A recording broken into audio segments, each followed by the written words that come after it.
Voyons maintenant concrètement ce qui a changé dans la transformation de l'organisation et du contenu du travail. Eh bien, d'une part, on a mis en place le télétravail. Les réponses au questionnaire montrent que le télétravail a largement été mis en œuvre, même si près du tiers des musées ayant répondu au questionnaire ne sont toujours pas concernés, ce qui est quand même pas négligeable. Concernant ces musées qui ne sont toujours pas concernés, on peut imaginer soit que leurs missions n'ont pas été maintenues durant la longue période de fermeture de 2021, soit à l'inverse que les agents ont repris leur travail quasiment normalement, à l'exception des missions face publique évidemment, puisque on avait le droit de revenir au travail. Donc, s'ils n'avaient pas peur de la maladie, si chacun disposait d'un bureau, d'un espace de travail suffisant, peut-être que cette situation n'a pas forcément eu beaucoup d'impact sur le travail des équipes.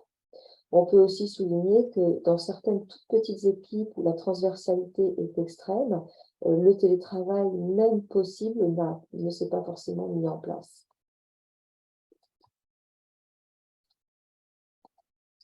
Ce qui explique très certainement, comme on le voit ci-dessus, que la grande majorité des musées pour lesquels le télétravail n'a pas été mis en place sont des musées du groupe 1 de la typologie. Ce sont des musées sans avantage comparatif dont le niveau de fréquentation annuel se situe en dessous du niveau médian des musées implantés sur des unités urbaines de taille démographique comparable à la nôtre.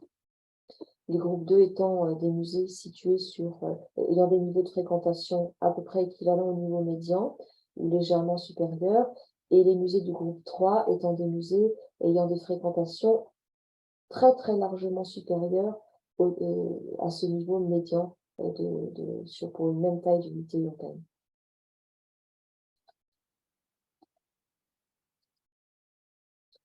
Pour ce qui est des musées concernés par le télétravail aujourd'hui, les tutelles l'ont mis en place la plupart du temps dès le premier confinement, même si cette mise en place a parfois été progressive selon les services et selon les agents, et s'est diffusée plus ou moins rapidement.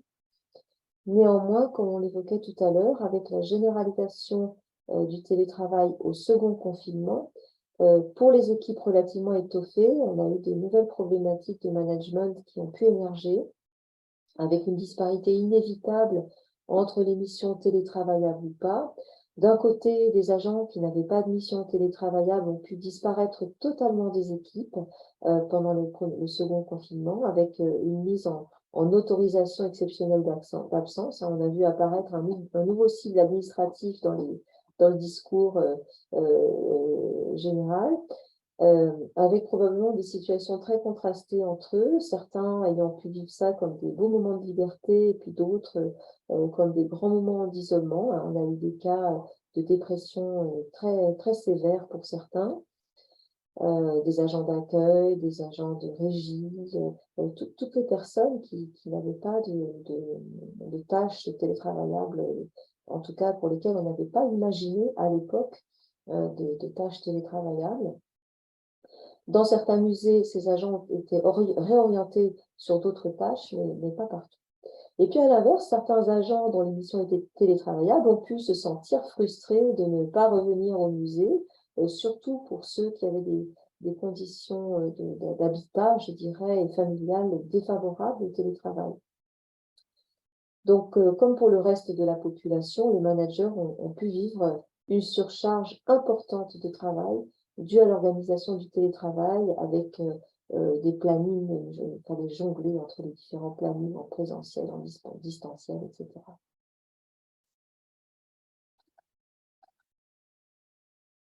Alors aujourd'hui, les choses semblent relativement bien stabilisées. Il semble que tout le monde a pu trouver un nouvel équilibre.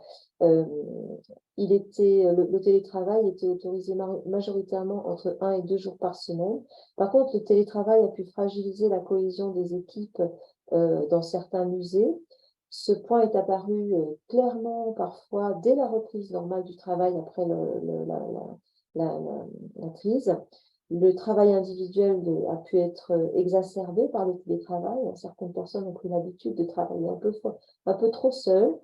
Et puis, dans certains services qui étaient des vraies ruches avant, maintenant on rentre et il y a plus qu'une ou deux personnes en même temps, donc c'est plus tout à fait la même ambiance.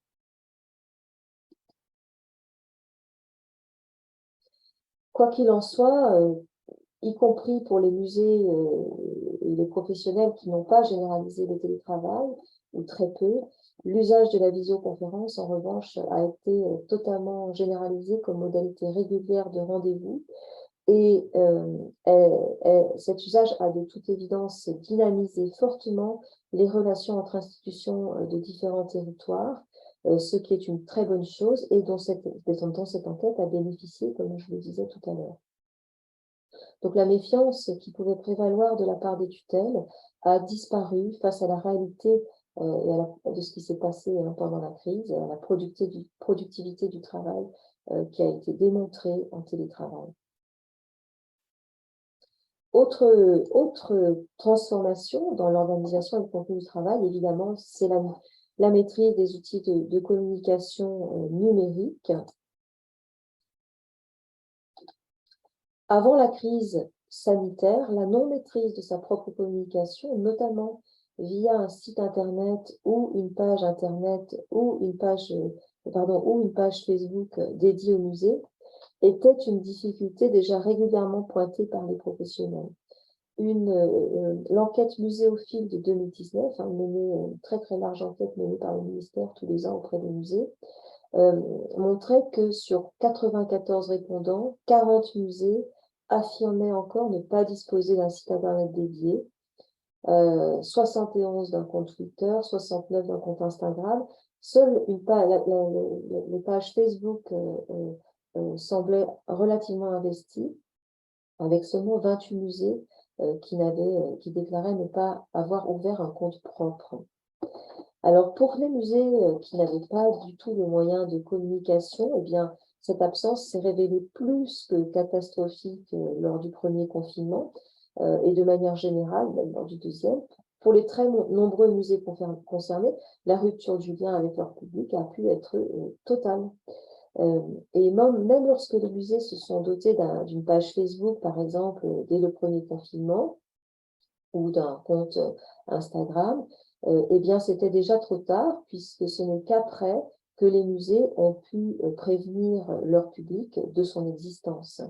Donc, pour ces musées, cette page Facebook n'a pu être opérationnelle qu'à partir du second confinement ou à partir de la réouverture. Et donc, il y avait beaucoup moins d'abonnés, il fallait partir de zéro. À l'inverse, ceux qui disposaient de ces moyens de communication dédiés ont pu réagir. Même ceux qui bénéficiaient même d'un soutien d'un service de communication puissant, d'une tutelle puissante, comme ça a été par exemple le cas pour le département d'Isère, qui est en plus bien engagé dans le secteur culturel, eh bien, les musées ont pu être soutenus dans leur démarche via, par exemple, une charte graphique commune à tous les musées, une typologie des posts Facebook commune à tous les musées, un agrégateur de contenu pour améliorer la visibilité des actions des uns et des autres. Donc voilà, une grande disparité entre les musées par rapport à ces moyens de communication articulés à Internet.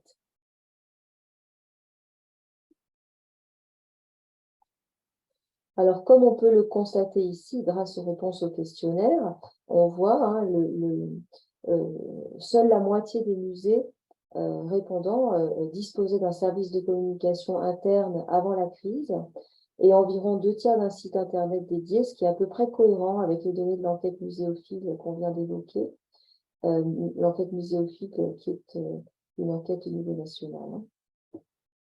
Alors par contre, on voit que la quasi-totalité des outils de communication numérique ont été investis avec la crise.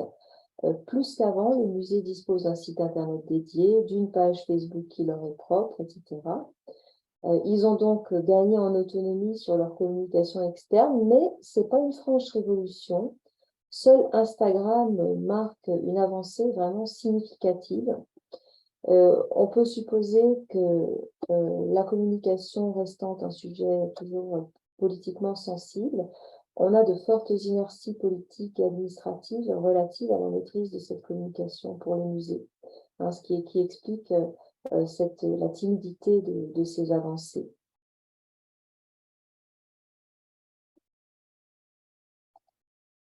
À l'exception d'Instagram, c'est donc moins le développement de nouveaux canaux de communication numérique que leur investissement effectif qui a été massif durant la crise.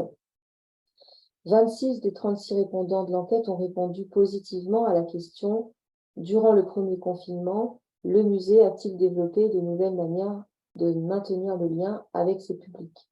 Or, les canaux utilisés à cet effet sont dans une écrasante majorité des canaux numériques, en particulier les réseaux sociaux.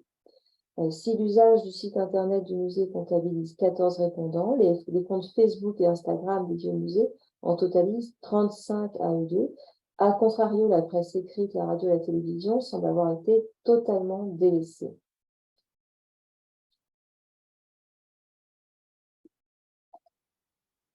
Il est donc logique de constater une évolution importante des abonnés à ces réseaux sociaux entre le début et la fin de la crise pour les musées. Alors Facebook, très largement plébiscité déjà avant, on a beaucoup de musées qui déclarent une hausse des abonnés de 10 à 20%. C'est normal puisqu'il y avait déjà des abonnés avant la crise. Pour Instagram, on partait souvent de zéro, donc on est parfois dans 100% de hausse. Donc pour ce réseau social, la crise semble avoir eu un effet de puissant levier.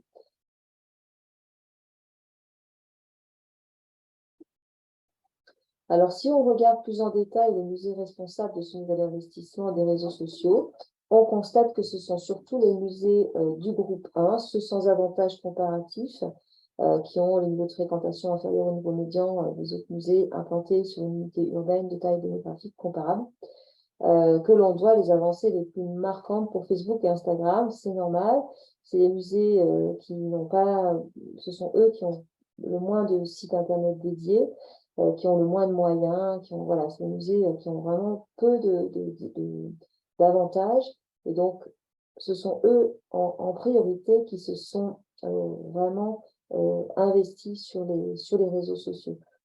Pardon, c'est à eux qu'on doit l'essentiel en fait des avancées sur l'ouverture des comptes propres dans les réseaux sociaux.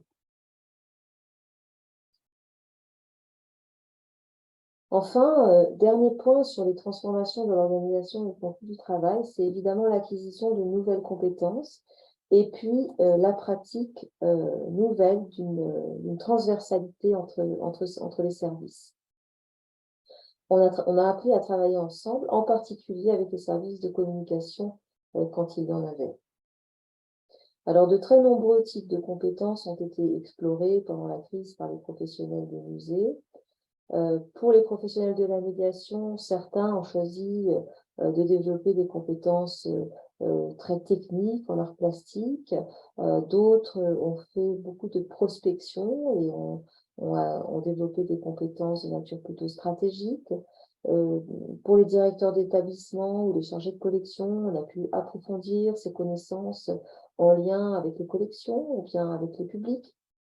Les champs explorés pendant ces moments de liberté que les confinements ont parfois octroyés ont probablement été très nombreux. Si on s'intéresse en particulier aux compétences numériques et audiovisuelles, on voit bien que la moitié du tiers des musées affirment qu'ils disposaient de toutes ces compétences avant la crise.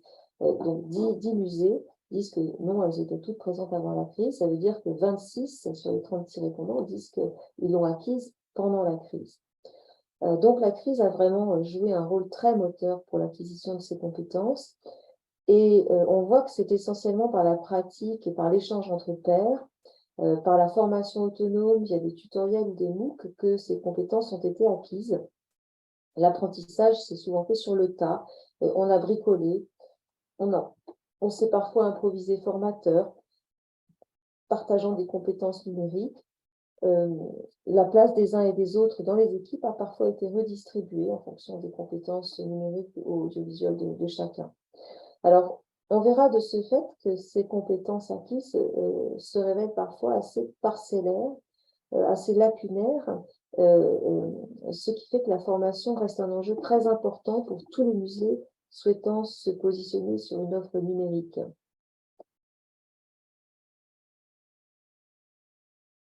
Voici les 5 champs de compétences connexes à la médiation et à la communication nécessaires pour le développement d'une offre virtuelle articulée à Internet et que j'ai pu observer pendant l'enquête, des compétences qui ont été mobilisées de manière un petit peu au gré des circonstances pendant la crise.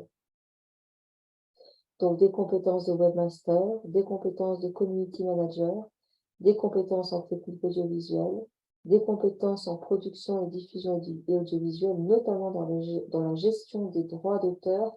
Et c'est aujourd'hui un problème gravissime, je dirais, pour les musées qui freinent totalement le développement de l'offre virtuelle, puisqu'ils se retrouvent à payer des droits d'auteur monumentaux, même quand ils sont dans du simple archivage d'offres virtuelles. Et puis, des compétences évidemment en informatique pure et dure, de programmation et développement.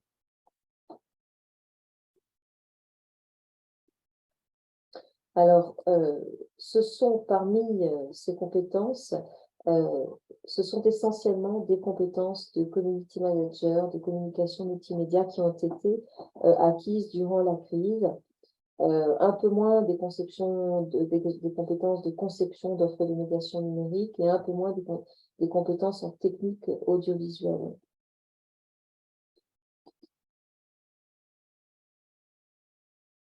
Donc on voit, ce sont des compétences quand même très particulières liées à l'usage des réseaux sociaux.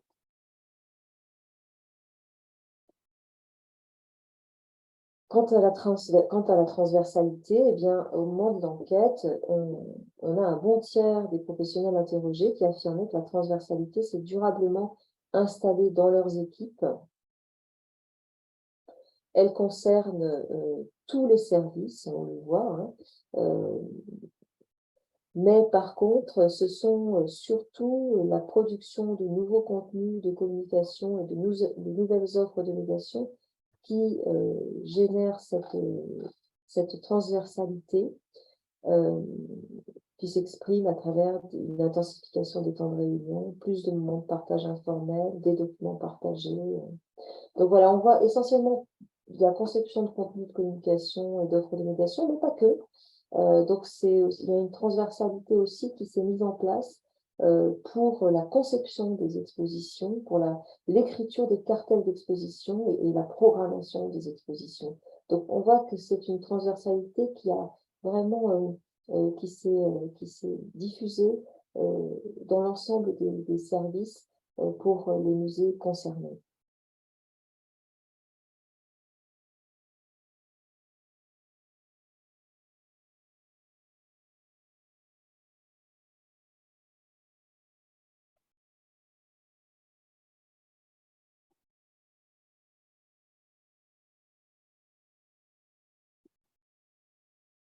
Les offres de médiation développées durant la crise nous engagent vraiment à repenser la médiation dans son ensemble.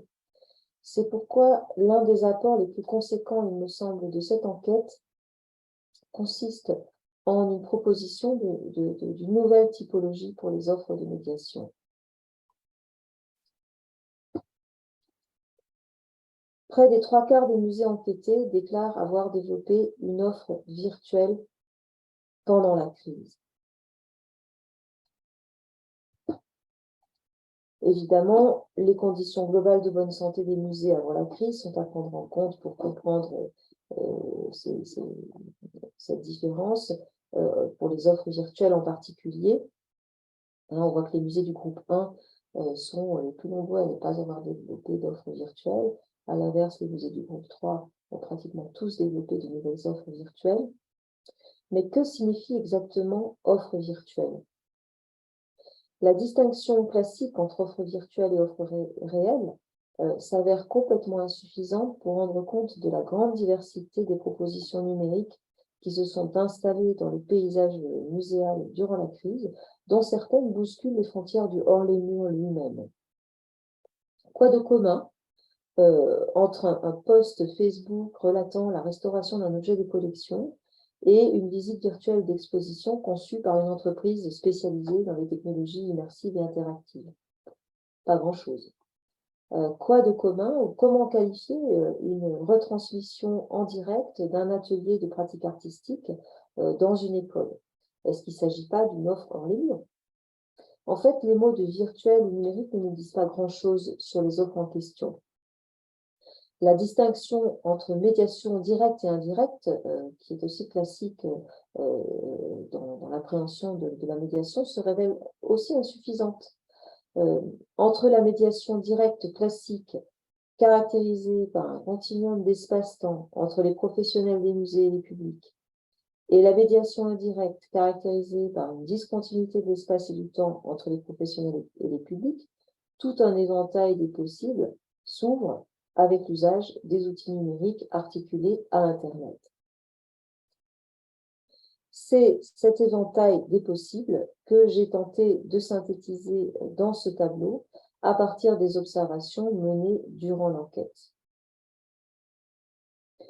À droite et à gauche, la médiation directe et indirecte classique. La médiation directe classique, continuum de l'espace et du temps. La médiation indirecte classique, discontinuité de l'espace et du temps. Au milieu, toutes les nouvelles possibilités ouvertes par le numérique en termes de modalités d'espace-temps, avec à gauche les médiations directes. C'est quoi les médiations directes? Eh bien, c'est la retransmission en direct d'une visite guidée, d'un atelier de pratique artistique, d'une conférence qui est retransmise en direct sur le cloud. La semi-directe, la médiation semi-directe, eh bien, c'est tous les posts sériels sur les réseaux sociaux, donc avec une possibilité d'interaction avec les publics via des likes, via les commentaires, etc. Donc, on a une continuité du temps qui est morcelée, mais elle n'est pas totalement rompue.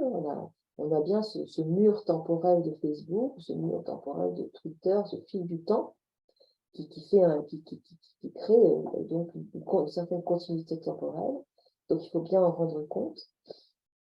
Donc, semi-direct. Donc, ces deux premiers types de médiation qui maintiennent une certaine continuité du temps total ou bien morcelé sériel utilisent le potentiel du numérique articulé à Internet dans son potentiel de diffusion. Les autres propositions, à droite du tableau, utilisent le potentiel du numérique articulé à Internet non seulement pour sa diffusion, mais aussi pour ses capacités d'hébergement. Donc, c'est la même chose, visite guidée ou bien post-sérielle, sauf que là, on est dans des productions qui ont une qualité éditoriale suffisante pour avoir vocation à être archivées. Et dès lors où ces propositions sont archivées, alors il y a une discontinuité du temps qui s'installe, puisque on a accès à cette information quand on le souhaite. Et de fait, c'est important cette rupture dans la continuité du temps parce que ça ouvre à des processus individuels d'apprentissage, ou à l'individualisation des processus d'apprentissage, un petit peu comme les romans à choix multiples qu'on a vus arriver dans les années 80, ou ces jeux de rôle qu'on a vu arriver Donjons et Dragons dans les années 80. On a une individualisation des processus d'apprentissage qui est permis par cette discontinuité du temps. Et une dernière possibilité dans ces médiations indirectes hébergées par le numérique, c'est la médiation que j'ai appelée indirecte numérique, qui utilise en plus les possibilités, les potentialités discursives du numérique. C'est-à-dire qu'on va plus être dans des architectures de contenu classiques, qui sont des architectures en fait de contenu linéaire. Une visite guidée, elle est linéaire, c'est une narration qui s'articule voilà, sur un récit, une circulation dans l'espace du musée, une conférence, elle suit un plan, un atelier de pratique artistique, il suit aussi un ordre pédagogique. Les postes sériels, ce sont des contenus linéaires en fait de petite forme, de très faible densité, qui s'articulent les uns aux autres, soit via simplement un fil de temps, une mur temporel, soit par une complémentarité cognitive ou pédagogique. Par exemple, voilà, on fait toute une série sur les coulisses du musée. Ça peut être une ligne éditoriale, un format. Donc, c'est pour ça que j'ai parlé de contenu linéaire ramassé par bloc. Mais là, dans le dernier cas, ces indirects numériques, on est dans une architecture de contenu qui diffracte les contenus linéaires classiques entre divers formats, entre divers médias. Et on est dans une architecture propre au numérique qui est de type arborescente, voire réticulaire. Et, et là, on est vraiment, je crois, dans les offres de médiation qui portent un potentiel d'innovation le plus important en termes d'offres de médiation. Alors, à ce tableau, j'ai ajouté, donc voilà, ici en rouge, les offres de médiation qui offrent une possibilité d'un parcours individuel d'apprentissage. Donc ça, c'est un vrai choix stratégique pour les musées. Est-ce qu'on fait une offre de médiation qui permette cette individualisation des apprentissages, ce qui est quand même une remise en cause fondamentale de la médiation, puisque ça fait disparaître, en tout cas, ça interroge vraiment profondément le face-à-face.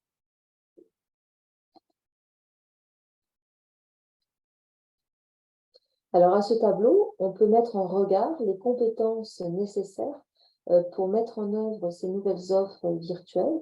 J'ai distingué les compétences audiovisuelles, numériques et de diffusion multimédia en bas nouvelles, qui sont les 5 champs de compétences nouveaux qui sont apparus. Des compétences classiques de la médiation qui doivent être adaptées ou réinventées avec la mise en place d'une offre virtuelle. Par exemple, la conception des contenus linéaires, même si elle reste linéaire dans un format audiovisuel ou dans un podcast ou pour les réseaux sociaux, on doit quand même adapter le contenu à ces nouveaux formats.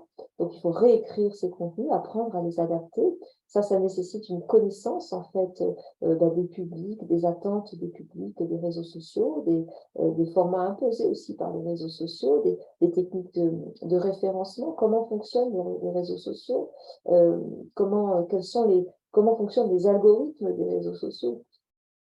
Et puis, quand on fait une visite guidée filmée, il y a de la captation audiovisuelle, et donc c'est une mise en scène de soi qui est différente, une tonalité de voix qui est différente, et puis des capacités, un discours plus standardisé, parce que on a une potentialité altérée d'interaction, voire totalement rompue avec le public. Donc voilà, tout un ensemble en fait de compétences traditionnelles qui doivent être réinventées ou adaptées, avec, comme je le soulignais juste avant, ici, la transposition des outils de médiation en architecture réticulaire ou arborescente, qui là, je pense, nécessite vraiment un accompagnement en termes de montée en compétences.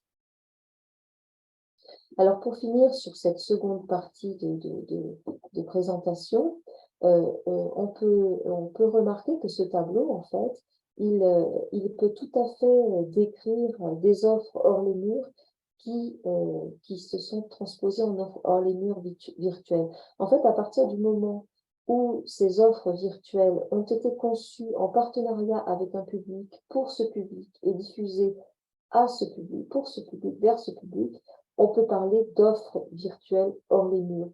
Ce ne sont plus des offres qui vont se retrouver dans le cloud accessible à tous, mais ce sont des offres virtuelles qui vont être canalisées vers un type de public.